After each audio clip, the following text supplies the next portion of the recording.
Assalamualaikum, salam bahagia Bapak Ibu guru hebat. Bertemu kembali dengan saya, Ribut Ari Budiarti, guru SD Negeri 1 Kebutu Jurang, calon guru penggerak Angkatan 7 Kabupaten Banjarnegara. Kali ini saya akan memaparkan tentang aksi nyata saya di modul 1.4 Budaya Positif. Dan seperti biasa, saya selalu didukung oleh Bapak Muhammad Soeharto selaku Kepala Sekolah SD Negeri 1 Kebutu Jurang, Ibu Haryaningsih sebagai fasilitator, dan Bapak Rujiman sebagai pengajar praktik. Sebelum melakukan aksi nyata, tentunya saya menulis rancangan tindakan untuk aksi nyata saya terlebih dahulu. Latar belakang mengapa saya melaksanakan aksi nyata budaya positif ini, yaitu kesadaran akan melaksanakan tata tertib di sekolah merupakan hal yang sangat memprihatinkan di sekolah kami, karena murid melaksanakan dengan rasa takut karena hukuman jika mereka melanggar. Tujuan aksi nyata yang saya buat ini yaitu mewujudkan murid yang memiliki budaya positif di sekolah dengan menerapkan dan meyakini nilai-nilai kebajikan. Adapun untuk tolak ukur, yang pertama, wali kelas memfasilitasi murid dalam terbentuknya keyakinan kelas melalui kegiatan kesepakatan kelas. Kedua, murid dapat menerapkan keyakinan kelas yang disepakati. Adapun untuk lini masa tindakan yang saya lakukan adalah yang pertama, saya berkonsultasi dengan kepala sekolah tentang pentingnya penerapan budaya positif di kelas dan di sekolah dan menyampaikan tujuan kita untuk mensosialisasikan dengan teman sejawat. Kedua, membuat keyakinan kelas bersama siswa kelas 6. Ketiga, melaksanakan sosialisasi budaya positif bersama teman sejawat. Yang keempat, berkolaborasi dengan teman sejawat untuk membuat keyakinan kelas di pangkalannya. Dan yang kelima, merefleksi dan mengevaluasi keyakinan kelas yang telah disepakati. Di dalam melaksanakan aksi nyata, supaya berjalan dengan lancar dan sukses, tentunya saya membutuhkan dukungan dari berbagai pihak. Yang pertama, dukungan dari semua warga sekolah, baik dari kepala sekolah, guru, murid, komite, dan wali murid, supaya budaya positif dapat terlaksana dengan lancar. Yang kedua, sarana dan prasarana untuk menemukan budaya positif di sekolah kami. Berikut kegiatan keyakinan kelas dan diseminasi di sekolah mengenai pemahaman dan pengalaman budaya positif. Bapak Ibu hebat, keyakinan kelas yang kami ciptakan di kelas 6 SD Negeri 1 Kebutu Jurang mendapatkan beberapa kesepakatan. Di antaranya, 1. Datang sekolah 15 menit sebelum masuk. Kedua, saling menghormati, menyayangi, dan menghargai. Yang ketiga, ciptakan budaya antri. Yang keempat, berjalan di kelas dan di depan kelas. Kelima, melaksanakan pembiasaan dengan tertib. Keenam, mengembalikan barang pada tempatnya. Dan yang ketujuh, lingkungan kelas yang aman, nyaman, dan bersih. Assalamualaikum warahmatullahi wabarakatuh. Waalaikumsalam warahmatullahi wabarakatuh. Salam dan bahagia Bapak Kepala Sekolah SD Negeri 1 Kebutu Jurang yang saya hormati, rekan-rekan teman sejawat, guru-guru hebat SD Negeri 1 Kebutuh Jurang yang saya banggakan. Baik Bapak Ibu yang luar biasa, izinkan saya Ribut Ali Budiarti, guru kelas 6 SD Negeri 1 Kebutuh Jurang. Kali ini saya calon guru penggerak di angkatan 7 dari Kabupaten Banjarnegara mendapatkan tugas untuk mensosialisasikan tentang budaya positif di sekolah SD Negeri 1 Kebutuh Jurang ini. Baik Bapak Ibu, tentunya kita nanti akan belajar bersama memahami apa sebenarnya itu sih budaya positif. Terima kasih Bapak Ibu yang sudah menyempatkan waktunya, meluangkan waktunya bersama saya, dan mari kita belajar bersama untuk perubahan. Karena dengan adanya perubahan, tentunya nanti sekolah kita diharapkan semakin maju, semakin luar biasa, dan semakin berprestasi. Baik Bapak Ibu, di dalam topik modul 1.4 budaya positif ini ada beberapa topik. Yang pertama, disiplin positif dan nilai-nilai kebajikan yang universal. Kemudian topik yang kedua yaitu mengenai teori motivasi, hukuman dan penghargaan, dan juga restitusi. Di topik yang ketiga ada keyakinan kelas. Kemudian di topik yang keempat, kebutuhan dasar manusia dan dunia berkualitas. Di topik yang kelima ada 5 posisi kontrol, dan yang terakhir di topik 4 ada segitiga restitusi. Baik Bapak Ibu, nanti kita akan belajar bersama dari masing-masing topik tersebut. Dan sebenarnya apa sih yang melatar belakangi budaya positif ini? Ya, kita kilas kembali ke dalam filosofi pemikiran Ki Hajar Dewantoro, bahwasanya seorang guru itu diibaratkan sebagai seorang petani yang menuntun tumbuhnya tanaman agar tanaman itu subur. Nah, sekolah ini diharapkan sebagai tanah tempat bercocok tanam, sehingga seorang guru perlu mengusahakan agar sekolah menjadi sebuah lingkungan yang menyenangkan, aman, nyaman untuk bertumbuh, serta dapat menjaga dan melindungi setiap murid dari hal-hal yang kurang bermanfaat atau bahkan mengganggu perkembangan potensi murid. Nah, dari lingkungan yang positif ini kita bentuk sehingga menjadi kebiasaan yang baik. Dari kebiasaan yang baik ini tentunya akan melahirkan karakter-karakter yang baik pula. Nah, dari sinilah nanti akan timbul apa itu yang namanya budaya positif.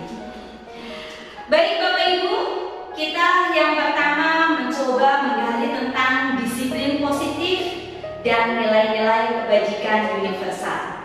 Nah, sekarang Bapak Ibu, coba kita mencoba untuk perubahan paradigma. Coba semua angkat tangan Bapak Ibu semuanya di sebelah kanan, tangan di sebelah kanan, genggam erat-erat. Di sini tugas Bapak Ibu adalah kepalkan tangan dan coba bayangkan bahwa Bapak Ibu hebat ini menyimpan sesuatu yang sangat berharga di dalam kepalan tangan Bapak Ibu. Nah, di sini Bapak Ibu perlu menjaga dengan sekuat tenaga supaya apa yang ada di dalam genggaman Bapak itu merupakan sesuatu yang sangat berarti. Nah, sekarang coba Ibu Septi coba. Ibu Septi sebagai teman Bapak Ibu berusaha untuk membuka kepalan tangan Bapak Ibu. Apa yang akan Bapak Ibu lakukan? Coba silakan Mbak Septi. Ya, teman yang lain bisa dicoba.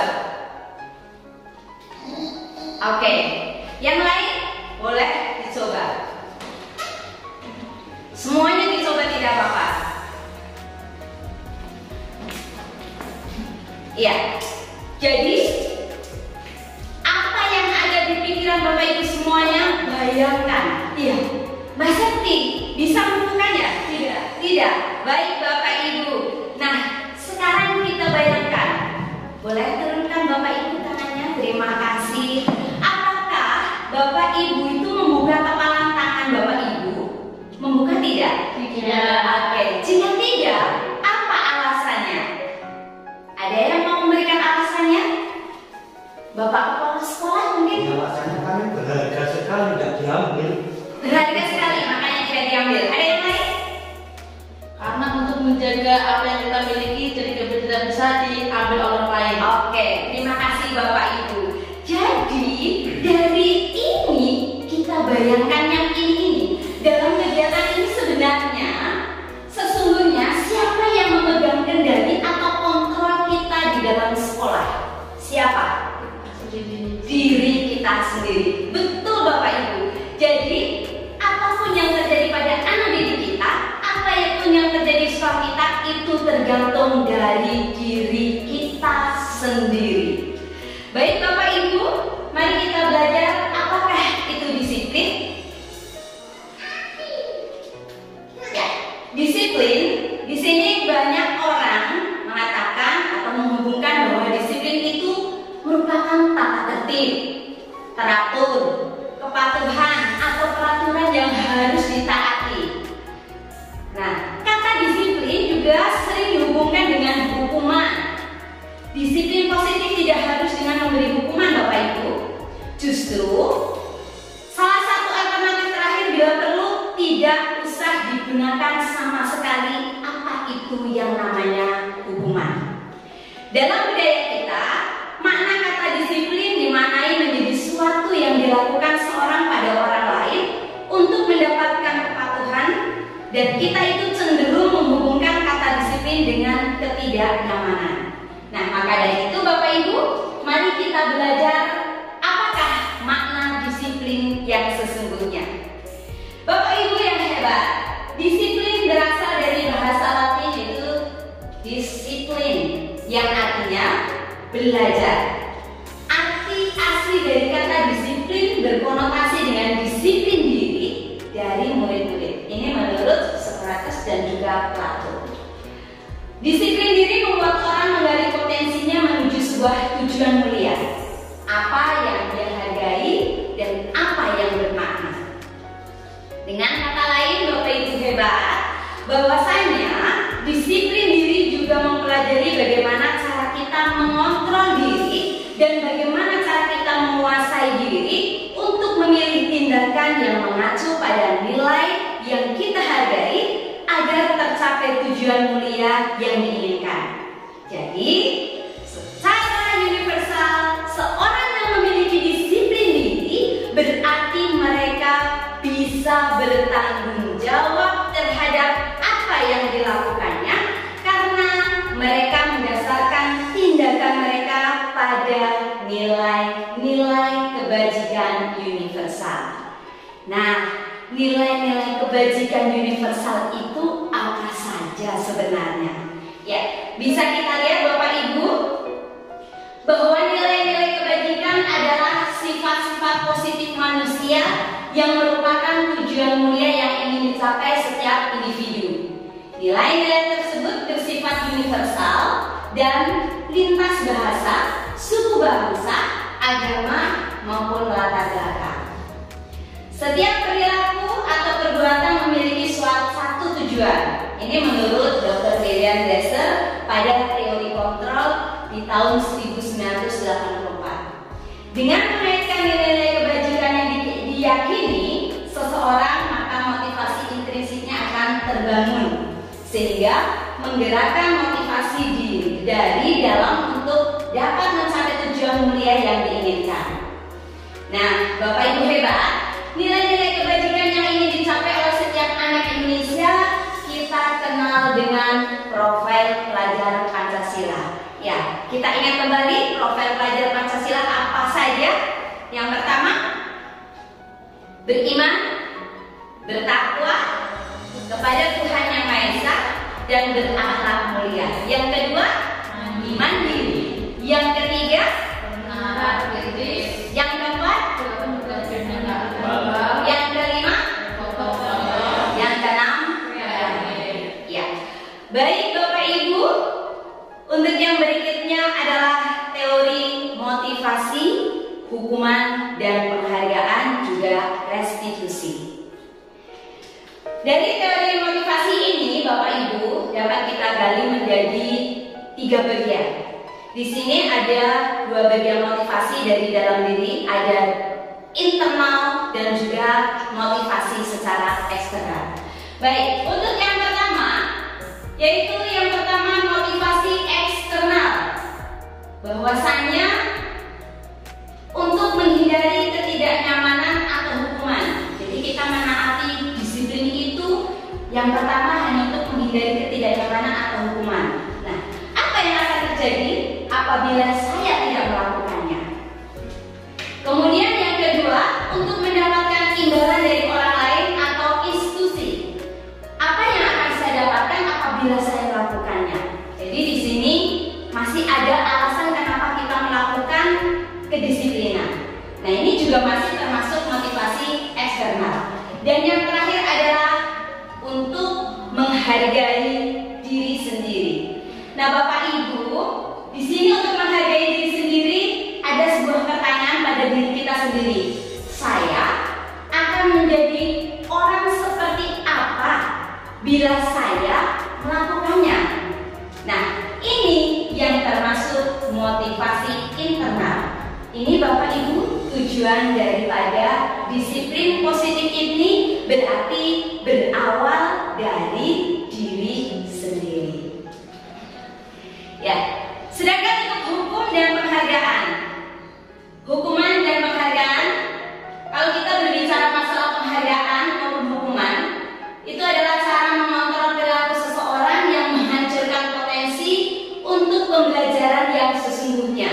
Jadi kalau kita melakukan hukuman, pemberian, penghargaan, atau reward, itu sebenarnya menghancurkan, apalagi buat anak didik kita. Nah, dorongan eksternal dan akan faktor ketergantungan beberapa dampak dari pemberian penghargaan. Di sini akibatnya anak-anak itu nantinya akan melakukan sesuatu karena dia mengharapkan sebuah imbalan. Nah, di sini ada pengaruhnya Bapak Ibu. Tentunya pengaruh jangka pendek dan jangka panjang. Kemudian penghargaan yang mendukung, penghargaan mengurangi ketepatan, kemudian penghargaan tidak efektif, penghargaan menurunkan kualitas, penghargaan mematikan kualitas, dan penghargaan merusak hubungan. Selain itu, penghargaan mengurangi motivasi intrinsik. Jadi, dari beberapa hukuman dan penghargaan ini ternyata sangat berpengaruh negatif, apalagi jika itu diterapkan kepada peserta didik kita.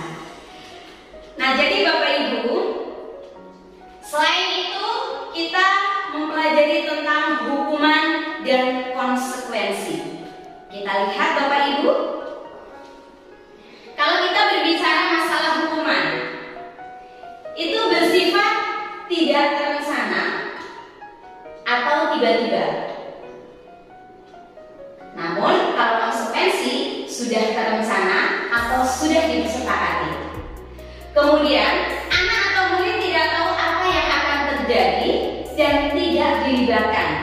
Jadi kalau hukuman itu sudah peraturan yang ditetapkan di sekolah misalnya. Namun kalau konsekuensi di sini sudah dibahas dan disetujui oleh murid dan guru. Nanti kita akan mempelajari yaitu tentang adanya keyakinan kelas. Kemudian hukuman itu bersifat satu arah dari pihak guru yang memberikan dan murid hanya menerima satu hukuman tanpa melalui suatu kesepakatan atau pengarahan dari pihak guru. Namun kalau konsekuensi dibuat oleh pihak guru atau sekolah dan murid yang sudah mengetahui sebelumnya konsekuensinya yang akan diterima bila ia melakukan pelanggaran. Kemudian hukuman itu biasanya berupa fisik maupun psikis. Murid atau anak disakiti oleh suatu perbuatan atau kata-kata. Di sini pasti ada rasa ketersinggungan kalau kita memberikan sebuah hukuman terhadap murid.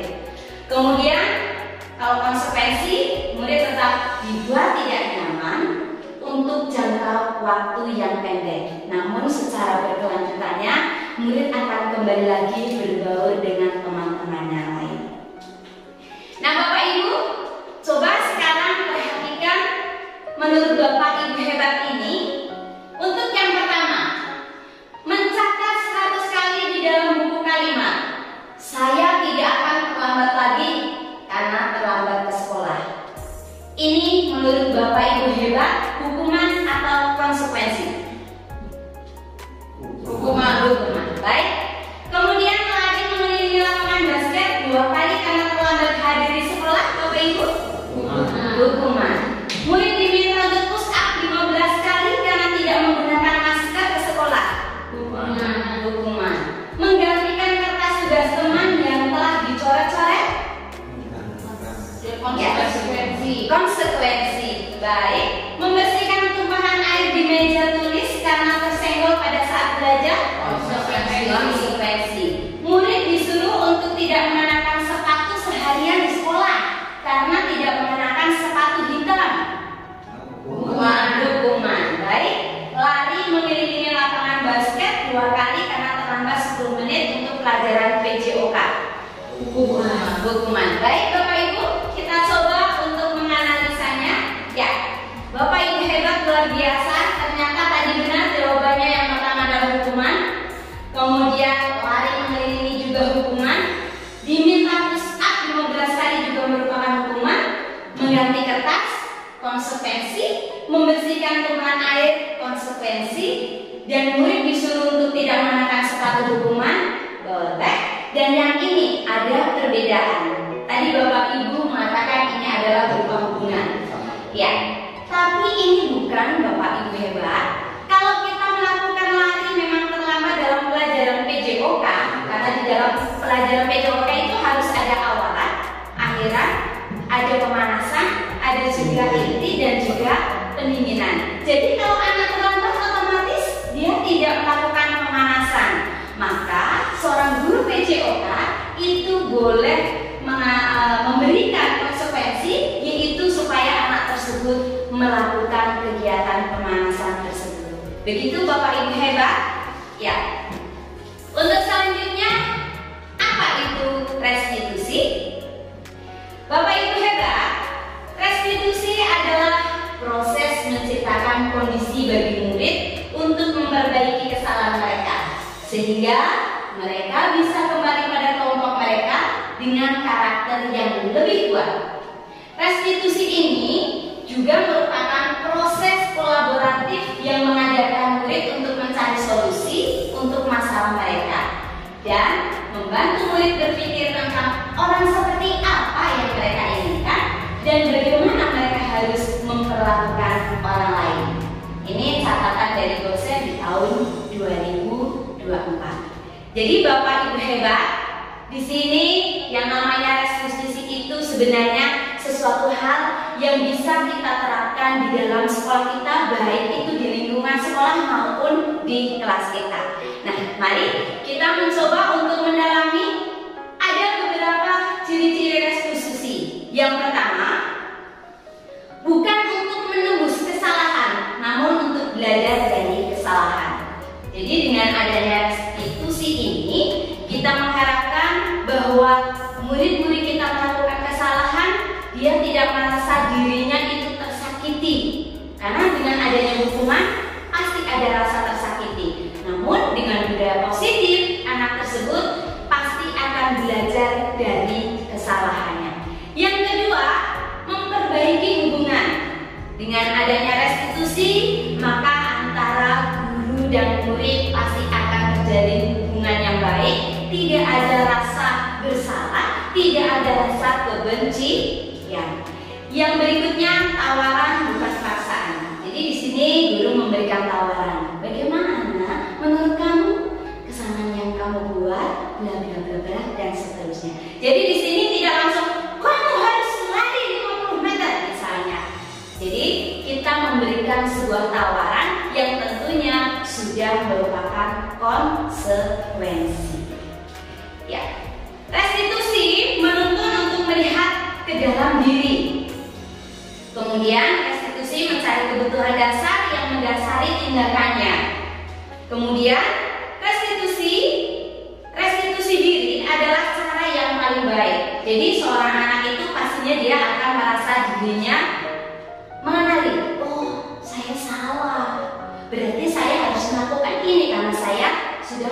melakukan sebuah kesalahan. Tanpa harus kita tegur, anak tersebut sudah melakukan perbaikan secara mandiri. Nah, selanjutnya restitusi itu fokus pada karakter bukan tindakan. Jadi kita menerapkan karakter positif atau karakter baik bagi anak didik kita. Restitusi fokus pada solusi.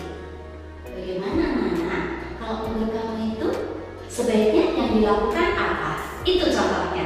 Jadi di sini nanti secara tidak langsung anak-anak atau murid kita pasti akan merasakan bahwa dirinya itu pasti akan menemukan solusi dari kesalahan yang sudah dia perbuat.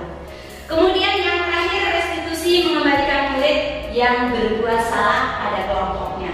Jadi dia tidak merasa sakit hati, tidak merasa minder karena dia sudah melakukan kesalahan. Beda, kalau dia dihukum pasti dia merasa malu di depan teman-temannya.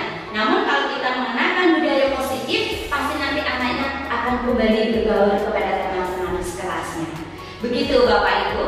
Nah, untuk itu bagaimana cara kita menerapkan semua hal budaya positif itu? Kita awali di dalam kelas kita terlebih dahulu Bapak Ibu.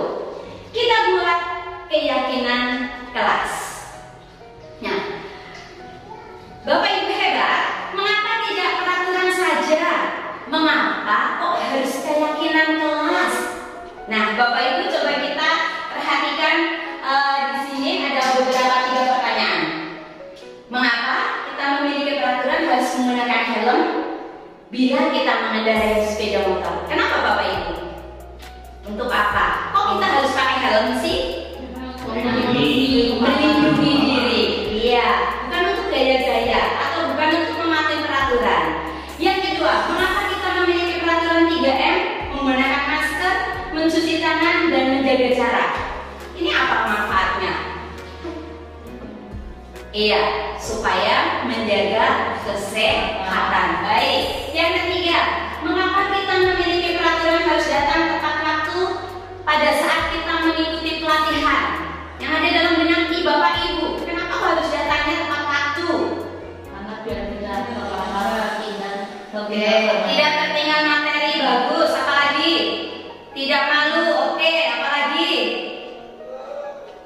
Sesuai jadwal. Oh, sesuai jadwal. Baik, Bapak Ibu hebat.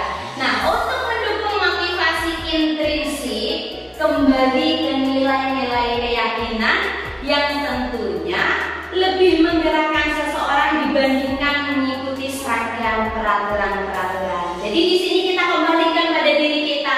Wah, kalau saya terlambat malu dong, ya kan? Nah, kemudian kalau saya nggak pakai helm kecelakaan, misalnya, otomatis kepala kita cedera atau bagaimana. Jadi semuanya itu sebenarnya kembali kepada diri kita masing-masing. Prosedur pembentukan keyakinan kelas di sekolah ada beberapa prosedur yang harus kita lakukan Bapak Ibu hebat. Di antaranya surah pendapat tentang peraturan yang perlu disepakati. Jadi kita buat kesepakatan di dalam kelas kita. Kemudian yang kedua, mencatat semua masukan-masukan dari curah pendapat. Setiap siswa dibagi angka misalnya atau berupa catatan kecil. Ayo silakan. Kemudian dikumpulkan. Kita coba untuk membacakannya. Kemudian nanti di sini masukan-masukan dari semua siswa bisa kita terapkan sebagai keyakinan kelas. Keyakinan kelas atau sekolah dalam bentuk kalimat positif. Jadi Bapak Ibu, keyakinan kelas ini tidak boleh kita menggunakan kata jangan. Jangan membuang sampah sembarangan. Namun lebih baik kita menggunakan kalimat buanglah sampah pada tempatnya. Tidak boleh terlambat. Kita ganti dengan misalnya datanglah tepat waktu. Misalnya jangan berlari di depan kelas. Kita ubah menjadi kalimat positif, berjalanlah di depan kelas. Begitu ya Bapak Ibu. Jadi kalimat-kalimat ini kita menggunakan kalimat positif supaya anak-anak tidak merasa mindsetnya jangan. Nah, mereka pasti secara tidak sadar di sini untuk mindset otaknya dia sudah seperti dihentikan. Namun kalau kita menggunakan kalimat positif, ada sesuatu hal yang dihargai yang nantinya bisa tertanam di otak mereka.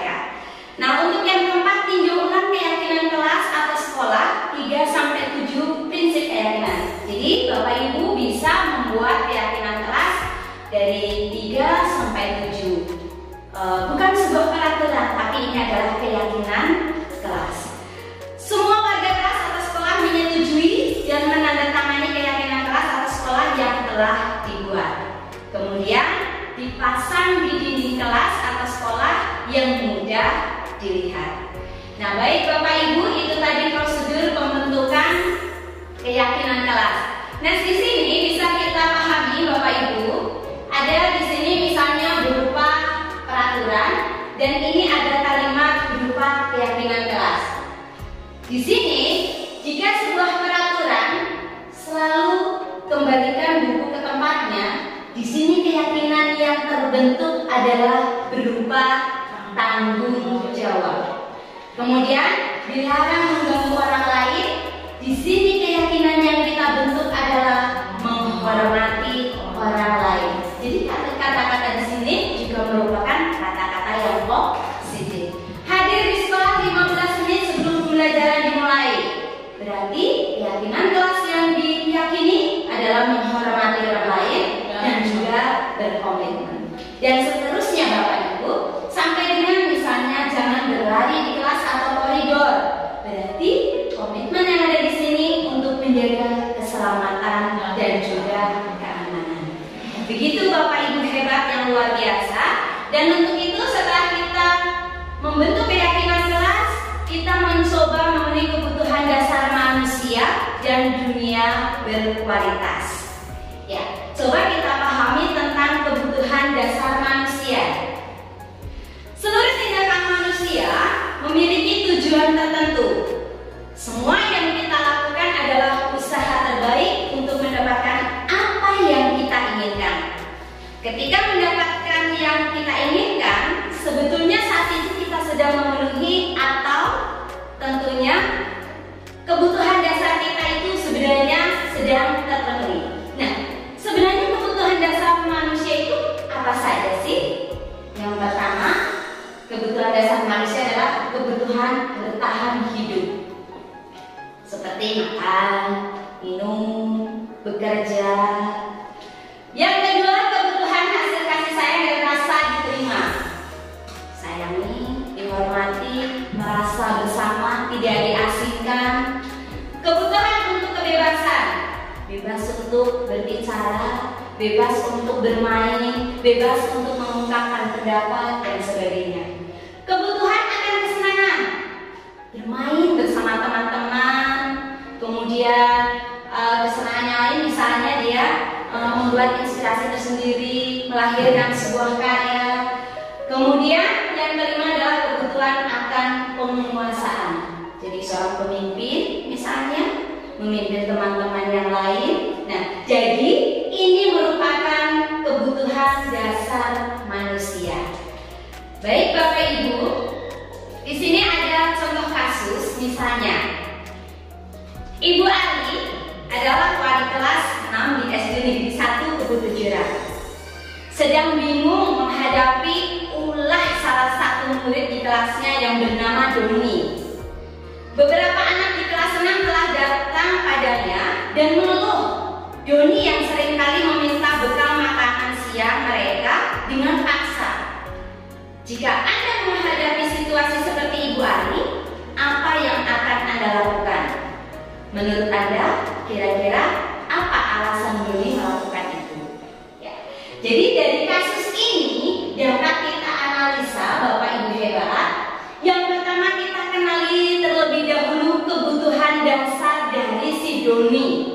Di sini kalau kita lihat dari kasus ini, kebutuhan dasar Doni yang belum terpenuhi apa saja? Mungkin salah satunya kebutuhan bertahan hidup. Di sini ia lapar, si Doni lapar dan orang tuanya tidak membawakan bekal.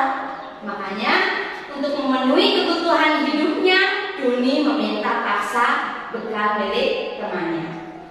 Atau bisa juga kebutuhan dasar si Doni yang lain, kebutuhan kasih sayang dan rasa diterima. Karena dia merasa senang temannya jadi memperhatikan dia. Ya, Doni kamu gak bawa bekal?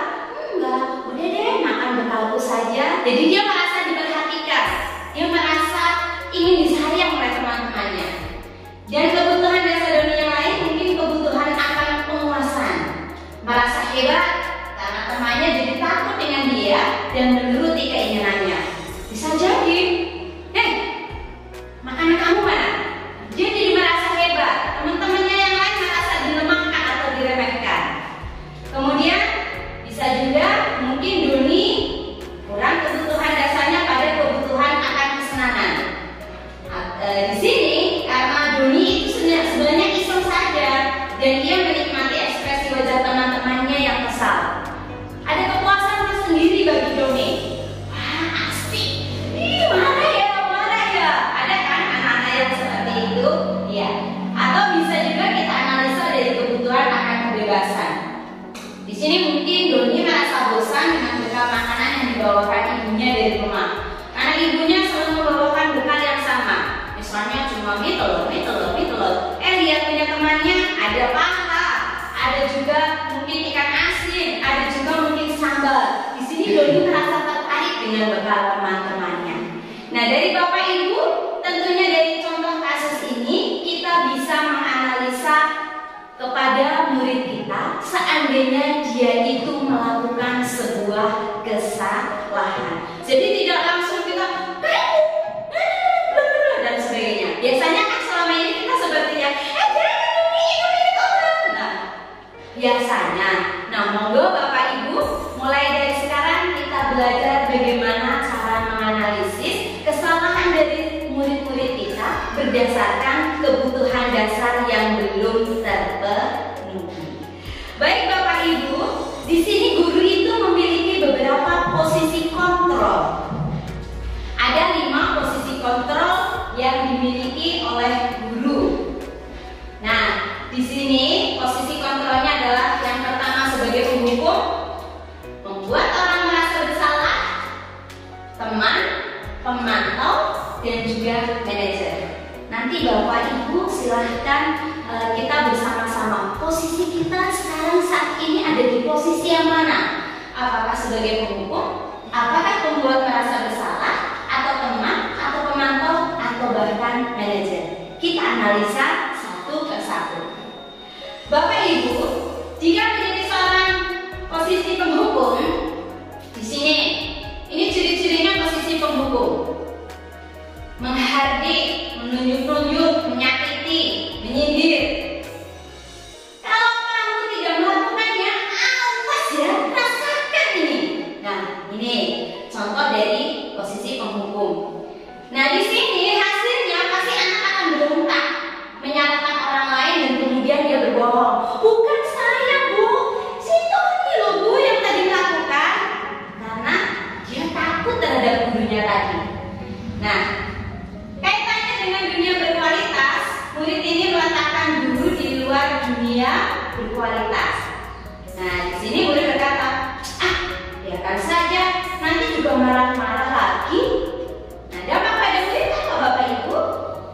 Mengulangi kesalahan yang sama. Paling mengko ibu guru nih menang, mengko paling ibu guru nih gembira lagi, nanti juga biasa lagi seperti itu. Jadi dia melakukan kesalahan yang sama. Paling aku ya dimarahi, dijemper, paling suruh lari. Nah, ini kalau kita memposisikan diri kita sebagai penghukum. Kemudian kalau pembuat orang merasa bersalah, contohnya Bapak Ibu. Di sini ciri-cirinya adalah berceramah dan mengatakan, seharusnya ibu kecewa. Contohnya gini, Tony, coba kalau kamu melakukan itu, nanti siapa yang dimarahi oleh bapak sekolah? Bu Ari kan? Nah, ini saya sebagai seorang yang pembuat merasa bersalah. Dengan kalimat-kalimat saya yang seperti ini, akhirnya Tony merasa bahwa dirinya itu bersalah. Baik Bapak Ibu, kemudian untuk posisi teman. Di sini membuat alasan-alasan untuk muridnya. Nah, ayo nak, lakukan demi ibu. Masa kamu tidak mau? Ingat tidak, ibu pernah bantu kamu kan? Nah, sekarang coba kamu bantu ibu lah. Coba duduk yang tenang. Mereka, coba kamu memberikan contoh yang baik. Nah, ini memposisikan sebagai teman sambil ngelus-ngelus. Ini berarti kita sebagai teman. Kemudian kalau kita memposisikan diri kita sebagai pemantau, contohnya di sini adalah menghitung dan mengukur. Nah, misalnya ibu saya jadi selfie. Kamu tadi sudah melakukan kesalahan, terlambat datang sekolah. Apa peraturan yang ada di sekolah kita? Nah, kita mengingatkan kembali kepada anak kita bahwa kita sudah punya peraturan. Di sini kita hanya memantau kepada anak-anak supaya anak-anak nanti tahu, oh iya Bu, berarti saya harus membersihkan kelas dong Bu. Iya, baik, berarti itu sudah bagus. Nah, ini kita hanya sebagai posisi sebagai pemantau. Berbeda dengan kita posisi sebagai manajer. Jika posisi sebagai manajer, kita mengajukan pertanyaan-pertanyaan. Nah, misalnya Tony tadi melakukan kesalahan. Baik Tony, menurut Tony, apa sih tadi yang sudah Tony lakukan? Terlambat datang sekolah Bu. Iya, Bu Ari juga sering lihat Tony sudah berulang kali Bu Ari lihat ternyata Tony sering datang terlambat ya. Iya Bu. Nah, keyakinan kelas kita apa menurut Tony? Saya tidak menghargai teman Bu, tidak menghormati dan mengganggu orang lain. Kok bisa seperti itu? Iya, dengan keterlambatan saya, teman-teman yang lain menjadi terasa terganggu Bu. Baik, berarti kamu sedang masalah kan? Nah, bagaimana cara kamu memperbaikinya? Jadi, dengan posisi manajer ini, kita itu melakukan hal-hal yang tentunya menggali peserta didik kita supaya dia menyadari letak kesalahannya dan dia menyadari bagaimana cara untuk memperbaikinya. Baik Bapak Ibu, di sini ada pernyataan-pernyataan dan siapa yang mengatakan. Nah, saya kecewa sekali dengan kamu. Ini berarti termasuk membuat orang merasa bersalah. Kamu tidak pernah benar melakukannya. Berarti ini sudah menuding. Ini berarti menghukum. Ayolah, lakukan demi ibu bapak lah, ya. Nah, ini berarti dia menempatkan posisi dirinya sebagai posisi kontrol teman. Kemudian, apakah kamu mau mendapatkan stiker bintang hari ini? Nah, ini sebagai pemantau, dia posisi kontrol sebagai pemantau, memberikan reward karena ada peraturan siapa yang bisa dia yang akan mendapatkan imbalan seperti itu. Bagaimana kamu bisa menyelesaikan masalah ini? Ini kita menempatkan posisi kita sebagai manajer. Kamu selalu yang paling terakhir. Ini kita memposisikan kita sebagai penghukum. Jadi Bapak Ibu, menurut Bapak Ibu, yang paling baik kita sebagai pendidik itu di posisi yang mana? Benar, kita di posisi manajer. Nah, untuk itu Bapak Ibu, kita kenali bagaimana kalau kita di posisi manajer, kita mengenali tentang segitiga restitusi. Apa sih itu sebenarnya segitiga restitusi? Ya, di sini Bapak Ibu, tatkala kita menemukan sebuah kesalahan pada peserta didik kita itu ada segitiga restitusi. Yang pertama adalah menstabilkan identitas, kemudian menanyakan keyakinan, dan kemudian validasi kebutuhannya. Baik Bapak Ibu, kita akan mempelajarinya. Untuk membuat anak merasa gagal karena berbuat salah menjadi positif terhadap dirinya. Nah, di sini kita menstabilkan identitas. Di sini kata-kata yang bisa disampaikan oleh guru itu berbuat salah itu hal yang manusiawi, nah. Tidak ada manusia yang sempurna. Nah, jadi di sini kita menggali, menstabilkan identitas supaya peserta didik kita itu tatkala dipanggil oleh kita, dia tidak merasa takut tetapi sudah nyaman dengan kalimat awal yang diutarakan oleh guru. Bapak Ibu juga pernah salah kok. Nah, kita pasti bisa menyelesaikan permasalahan ini. Bapak Ibu tidak tertarik untuk mencari tahu siapa yang benar, siapa yang salah. Namun, Bapak Ibu lebih tertarik untuk menyelesaikan masalah ini. Jadi kalimat-kalimat positif ini yang nantinya membangun mindset anak supaya dia tidak merasa takut untuk menghadapi kesalahan yang sudah diperbuat.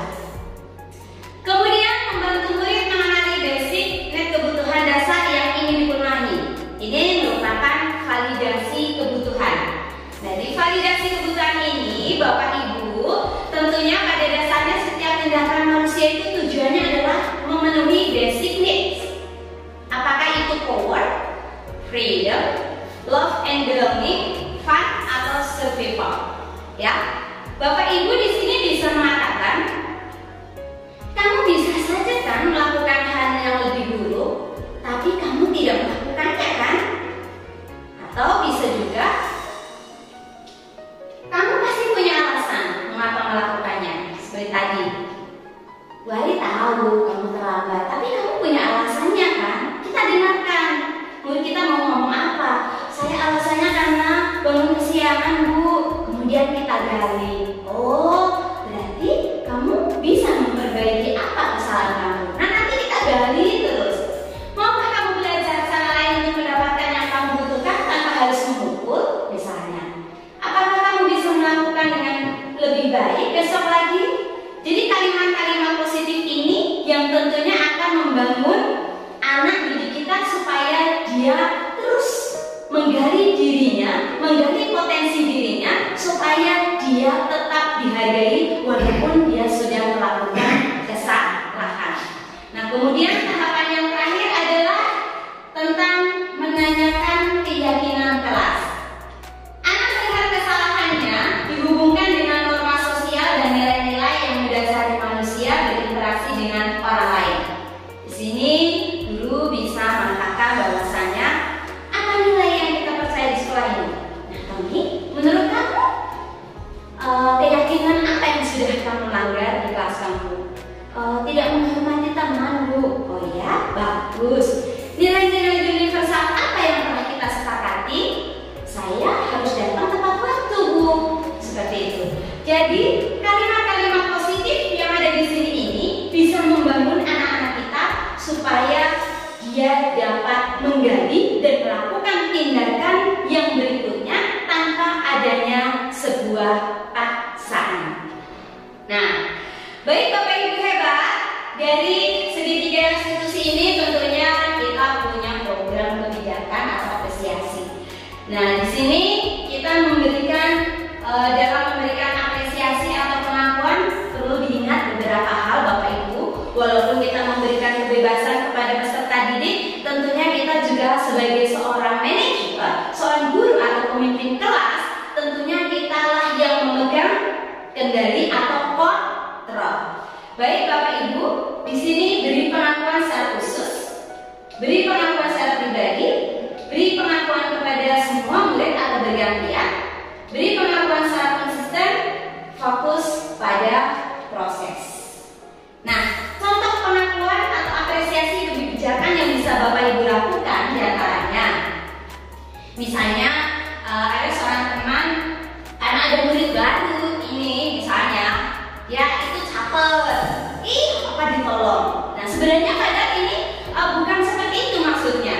Nah, ini ditanya, iya Bu Ari kemarin tahu rasa empatimu besar sekali loh pada saat menolong murid baru di kelas kita.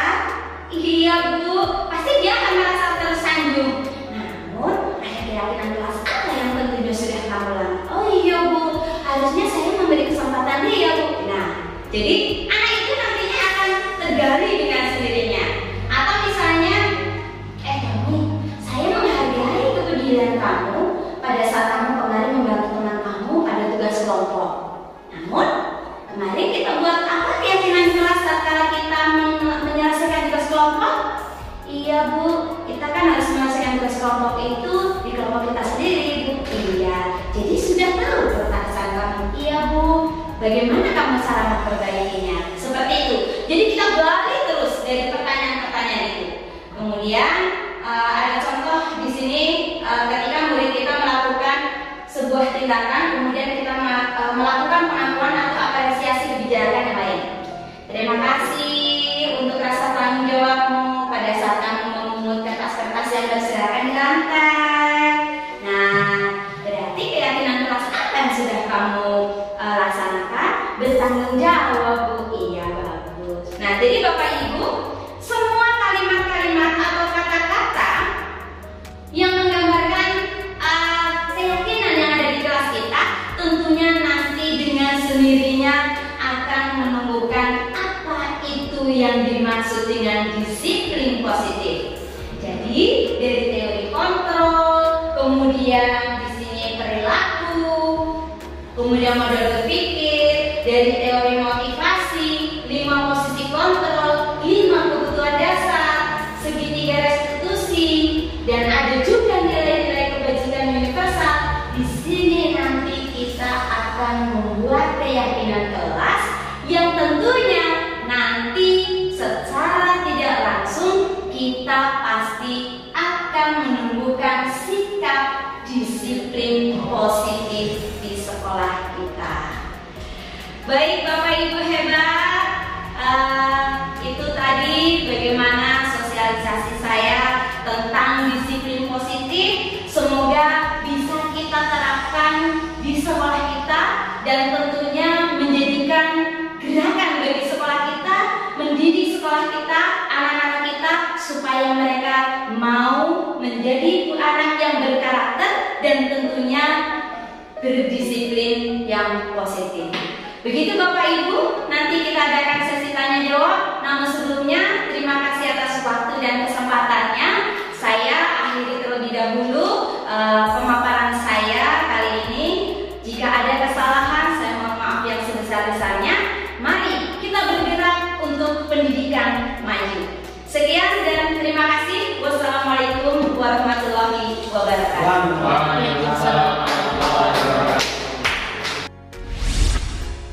Assalamualaikum warahmatullahi wabarakatuh.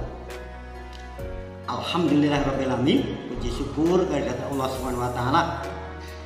Kita semua dalam keadaan sehat, tanpa halangan suatu apapun dapat melaksanakan tugas-tugas dan kewajiban kita di dunia pendidikan.